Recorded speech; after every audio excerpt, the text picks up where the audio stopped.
충남 논산 계룡 금산 하도 조용히 있었더니 발음이 안 나오네. 충남 논산 계룡 금산 출신의 김종민입니다. 우리 여기 이제 검사장님들 전체적으로 내가 일단 검찰 최근 상황에 대한 제 소회를 한 말씀 드리고 구체적인 질문 드리도록 하겠습니다.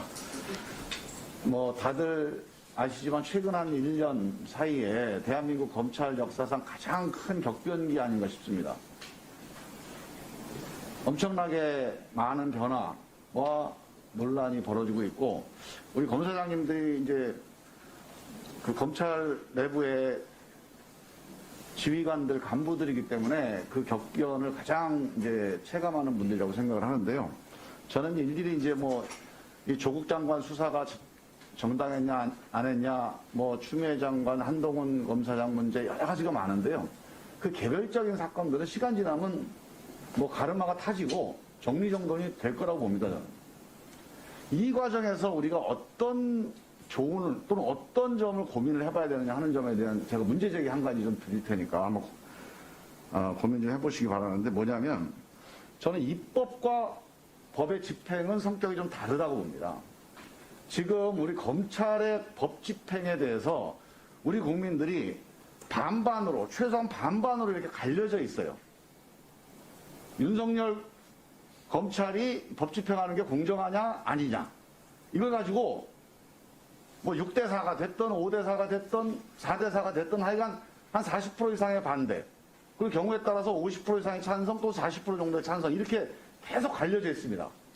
이게 광화문과 서초동으로 또 나타나고 있는데, 저는 입법은 5대5가 저는 충분히 합리적이라고 봅니다. 어떤 입법 논쟁을 할 때 아무 기준이 없어요.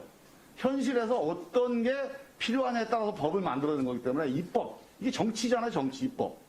정치는 5대5로 논쟁하는 게 정상이라고 봅니다. 그러나 행정이든 사법이든 법을 집행하는 거는 그 집행에 대한 결과가 5대5 논쟁이 되면 이건 실패한 거예요.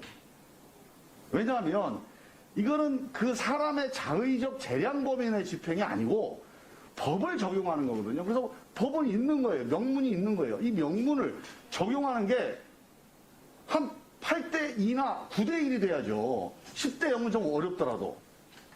법을 집행했으면, 아, 맞아. 저 법 집행이 맞다 틀리다 하는 게 적어도 8, 90%의 지지는 받아야 됩니다. 그게 이른바 행정공무원도 마찬가지고요. 행정공무원 인허가를 할 때 반반이 저거 잘했다, 저거 돈 먹고 한 거다, 이래버리면 그거 실패한 거죠.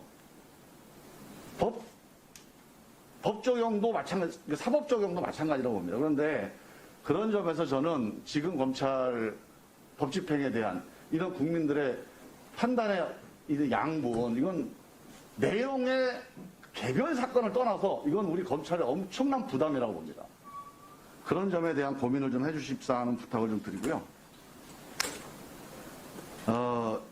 우리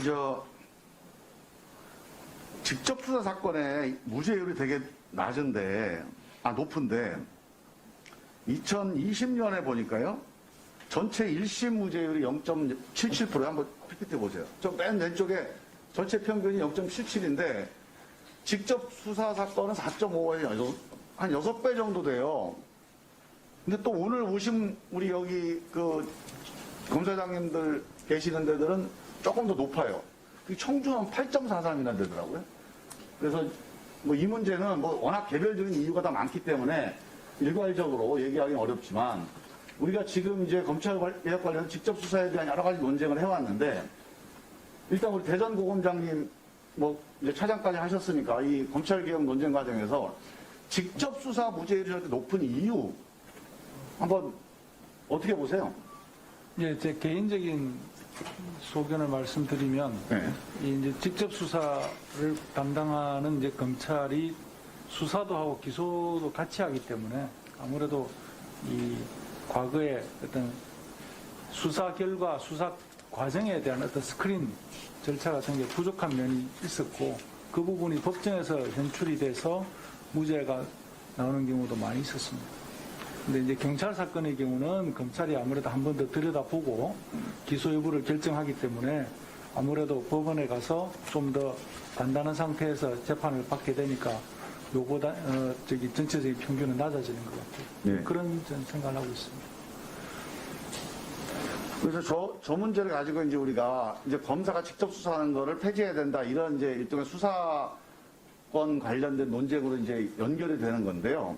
저는 이 점에 대해서 아직 논쟁이 다 끝난 게 아니기 때문에 조금 더 이제 진전을 시켜가야 되지만 원칙적으로는 검사는 수사하는 게 본업이 저는 아니라고 봅니다. 우리 헌법 12조에 보면 그러니까 대한민국 검사에 대해서 헌법이 규정하고 있는 유일한 조항이에요. 뭐 검찰총장 조항이 있지만 그거는 검사 조항이 아니고 검사에 대한 조항 헌법 12조 아닙니까?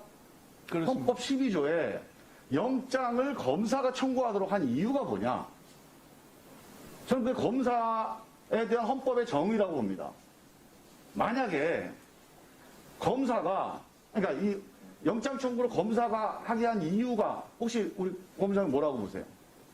그건 결국은 수사에 대한 사법적 통제를 의미하는 거라고 저는 생각을 하고 그렇죠. 일단은 그런 점에서는 수사를 결국은 법률가가 통제해야 한다는 헌법 정신. 정확한 말씀이에요. 그러면 수사하는 사람도 영장을 생각할 거 아닙니까?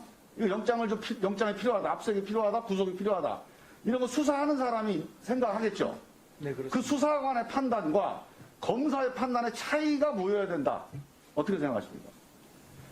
수사관이 영장을 고민할 때의 판단 기준과 네. 검사가 영장을 청구할 때 판단 기준에 차이가 있을 거예요.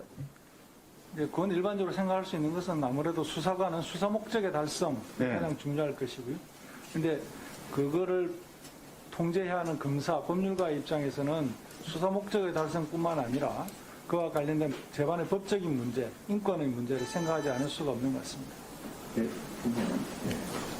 예, 저도 뭐 맞는 말씀이라고 동의하는데 저는 핵심을 조금 더 제가 좀 분명하게 제 입장에서 말씀을 드리면 저는 영장이라고 하는 제도는 국민의 기본권을 침해하는 것에 대한 법적인 장치라고 보거든요. 그러니까 검사는 수사관은 수사상의 필요가 영장 청구에 저는 기본적인 기준이 될 거라고 봅니다. 이거 수사할 필요가 있느냐? 수사상 압색이 필요하냐? 구속이 필요하냐? 이게 이제 수사관의 그 기준이 되는 거고 검사는 그 기준에다 플러스 이게 국민의 기본권을 침해할 가치가 있느냐 이거를 판단하는 거라고 봐요. 그래서 법률 전문가한테 검사를 맡긴 거 아닙니까? 그리고 헌법에서 검사한테 영장 청구에 권한을 준 거고요. 그래서 저는 지금 우리 검사가 직접 수사를 하게 되면 그 판단을 할 수가 없죠. 그래서 기본적으로 사법 통제에 대한 고민을 좀 더 하자. 제 결론은 그겁니다.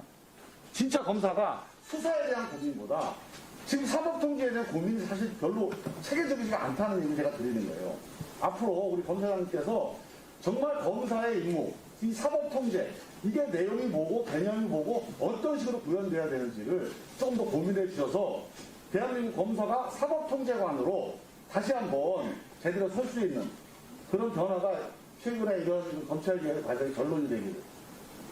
네, 저도 김용민 위원님 말씀에 전적으로 동의합니다. 그 부분에 대해서 아무래도 사법통제관으로서의 어떤 검사 역할에 대해서 보다 심도 있는 논의와 좀 더 실질적인 어떤 그걸 통해서 국민의 인권, 기본권을 보장할 수 있는 실질적인 장치들이 많이 논의가 됐으면 좋겠습니다. 이상입니다. 예. 네, 수고하셨습니다.